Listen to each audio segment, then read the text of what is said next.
right, a fundamental principle of international law, a fundamental democratic principle, embodied in the United Nations Charter, the right of nations of self-determination, and we, of course, led by our politicians, have given up that right to the European Union, whose laws, of course, have primacy over the Irish Constitution in all areas covered by the treaties. So we need to get back our national independence and democracy. Successive EU treaties, there have been a whole series of them. As Herman said, we were told to just a common market, a free trade area with an agricultural policy attached, way back in 1972-3 when we joined it. But we've had since, we've got all sorts of treaties, we've got above all the currency union, and now they're pressing on towards a military union with the PESCO business. Successive EU treaties have hollowed out Europe's nation states in the interest of transnational high finance and big capital. Democrats across the EU are now reacting against this. Politically, in my opinion, the EU is a Franco-German racket, an attempt by Berlin, supported by Paris, holding on to Berlin's coattails, to dominate Europe by peaceful means, having failed to do that by physical force during World War I and World War II. The PESCO scheme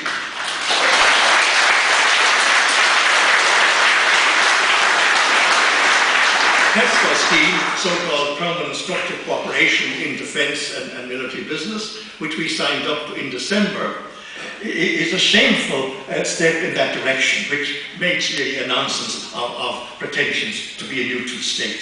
It's pushing the EU towards a military union to supplement the economic and political union that was brought into being by the Treaty of Lisbon, which gave the European Union its federal constitution and made us all real citizens of it, as in any normal federation.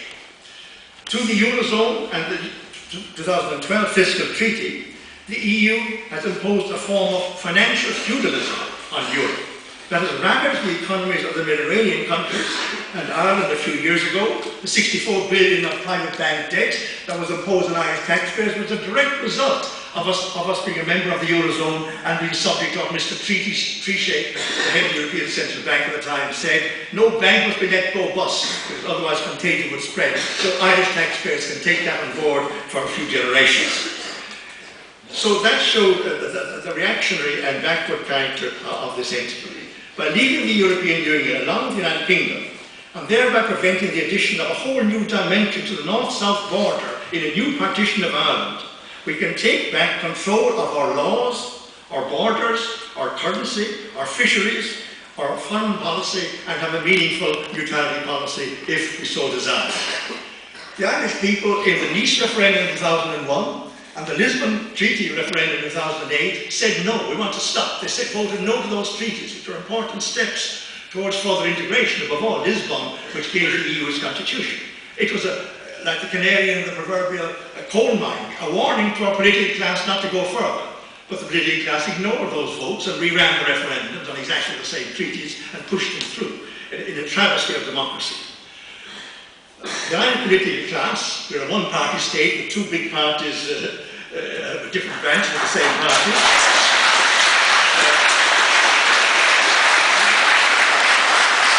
Some minor parties holding on to their coattails. Our politicians have sold out the country, shamefully, to their shame, without shame, without compunction, without political insight, without cherishing the democracy and independence that was handed down to them from the past. They've handed it away.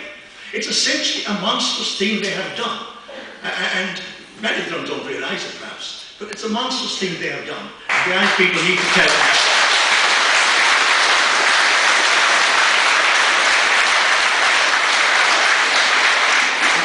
I'd just like to say that, in my opinion, what is most needed in Ireland now is the movement of democratic citizens, regardless of whether they're on the left, right, or centre in politics, to restore our national independence, democracy, and sovereignty vis-à-vis the EU.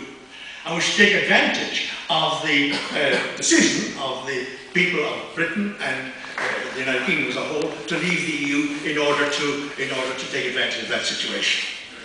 In my view, getting back national democracy, independence and sovereignty can only be done by our breaking with this superpower, which is going to have further integration, particularly within the Eurozone, in the time ahead.